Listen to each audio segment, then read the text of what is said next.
मैं एक शादीशुदा लड़की हूँ। पिछले साल ही मेरी शादी हुई थी। अभी कोई बच्चा भी नहीं है। अभी मैं 1-2 साल बच्चा नहीं चाहती हूँ। मगर मेरी कहानी यह नहीं है, बात कुछ और ही है। चलिए दोस्तों, आपको विस्तार से बताती हूँ। मेरे घर का माहौल बहुत सख्त था, इसलिए किसी भी चीज़ का फैसला नहीं कर पाई थी। घर में रहते थे तो मानो खुशियाँ कोसों दूर चली गई हों। मैं अपने कॉलेज के दौरान कभी भी किसी लड़के से बात नहीं की थी। मेरे माँ बाप का डर इतना था कि पूछो मत। लड़कों से दोस्ती का तो मतलब ही नहीं बनता था। मन में जब कभी विचार आते थे तो मैं मन मान कर रह जाती थी। पर अब तो मेरी शादी हो गई थी। मैं जब अपने ससुराल में थी तो हर रात पति मुझे खुश करते थे। पर जब से मैं अपने मायके आई हूँ तो मुझे उनकी बहुत याद आती है। मेरे घर में मेरी भाभी थी और मेरे भैया काम से शहर में रहते थे। मेरी भाभी और मैं घर पर अकेली थी। मेरी माँ कुछ दिनों से अपने बहन के यहाँ गई हुई थी। जब रात को मैं अपनी भाभी के साथ सो रही थी तो मेरी भाभी उठी और अपने गहने उतार कर रख दिए और चुपके से दरवाज़ा खोलकर बाहर निकल गई। पहले तो मैं नहीं उठी।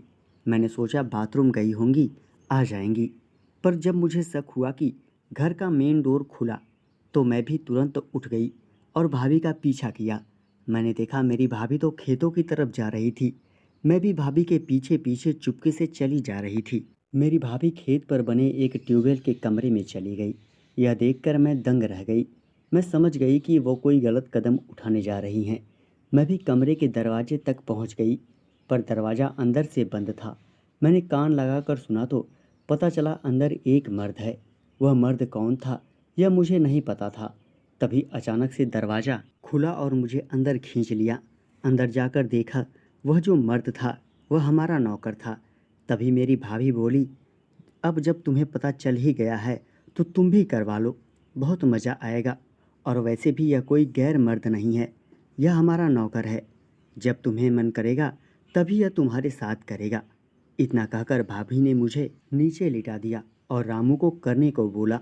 उस दिन रामू ने मुझे बहुत मज़ा दिया, जितना मेरे पति ने भी नहीं दिया था। दोस्तों, चैनल को सब्सक्राइब करें और हिलाते रहें। Thank you.